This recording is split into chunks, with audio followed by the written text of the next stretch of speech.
डोकं नाही लावायचं. 12 गाव अग्नी कसा देवाने गिडला, करंगुळीवरच तो गोवर्धन पर्वत कसा धारण केला, आणि देवाने तर 16,108 बायकाच कशा केल्या. आणि असं जमतं का? देवाने तर एवढ्या बायका केला, आम्हाला निदान 5 करायला जमणार नाही. जमणार नाही अहो, निदान 3. अहो जमणार नाही आता तर तेही भेटत नाही, निदान 1. असं डोकं नाही लावायचं, फक्त एक काम करायचं.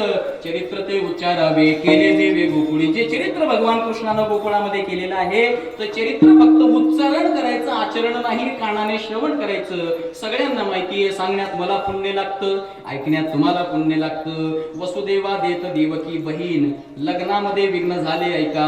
आकाशाची वाणी सांगत असे कंसा मानी हा भरवसा बोलण्याचा.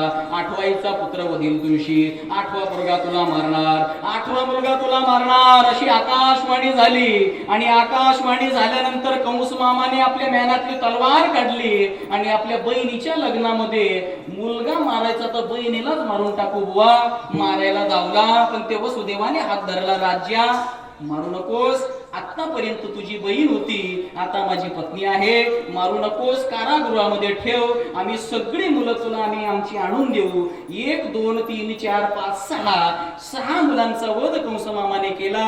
7वा गर्भ योगमायेने नेला, तो बळीराम दादा झाला. आणि आता 8व्या गर्भाच्या वेदना देवकी मातेला सुरू झाल्या. आणि आता 8व्या वेदना जेव्हा देवकी मातेला सुरू झाल्या ना, तर देवकी माता आता सुंदर दिसू लागली. देवकीचे तेज दिसे जैसा सूर्य, कंसाचे हृदय जळतसे. देवकी माता सुंदर दिसू लागली, कारण तिच्या पोटी भगवान जन्माला येणार, तिच्या पोटी कृष्ण जन्माला येणार. आणि तुम्हाला खरं सांगू का मायबाप, जी आई चांगल्या मुलाला जन्म देते ना, ती आई फार छान असते महाराज. ती आई फार सुंदर असते, फार छान असते. तुम्ही जर कधी विदर्भामध्ये गेलात ना, इकडे खाली आता भरपूर आमची महाराज मंडळी जातात त्या भागामध्ये, तर ते विदर्भामध्ये एक सिंदखेड राजा नावाचं गाव लागतं. आणि ते सिंदखेड राजा नावाच्या गावाला एक राष्ट्रमाता जिजाऊचा जन्म झाला. राष्ट्रमाता जिजाऊ आई साहेब, जर तुम्ही गेलात कधी दर्शनाला, तर त्या जिजाऊ आई साहेबांचं पायाचं दर्शन, कदाचित फार मोठा पुतळा आहे महाराज, एवढा मोठा पुतळा आहे. तुम्ही जर दर्शनाला गेलात तर कदाचित पायाचं दर्शन घेऊ नका. ते जिजाऊ आई साहेबांचं कदाचित पायाचं दर्शन घेऊ नका, पण त्या जिजाऊ आई साहेबांचं पोटाचं दर्शन घ्या, कारण तिच्या पोटानं आपल्याला छत्रपती शिवाजी राजा आईच्या गर्भात उमगली झुंजाराची रीत, तलवारीशी लगीन लागल जळली वेळी प्रीत.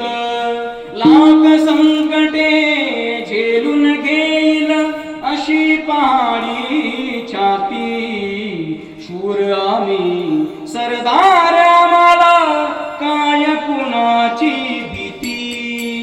काय राजा दिला महाराज, काय आई होती. जसं छत्रपती शिवाजी महाराज जन्माला येत असताना जशी जिजाऊ माता फार सुंदर दिसू लागली, तशी आमची आता देवकी माता सुंदर सुंदर दिसू लागली होती. कारण तिच्या पोटी भगवान जन्माला येणार. 9 दिवस 9 महिन्याचा कालावधी गेला. आयुने संभव हे काही श्रमी, नामयाचा स्वामी प्रगटला. अहो, ज्याचा कधी जन्म नाही, ज्याचा कधी मरण नाही, असा भगवान जन्माला आला. बोला गोपाल कृष्ण भगवान की जय, गोपाल कृष्ण भगवान की जय, गोपाल कृष्ण भगवान की जय. अजून आपल्याला गोंधळ नाही करायचं. अजून देव कारागृहामध्ये. कंस मामाला जर कळालं तर त्याच्यामुळे आता नाही, थोडस नंतर बरं का. एकदा की आपण देवाला तिकडं नेल्यावर गोकुळ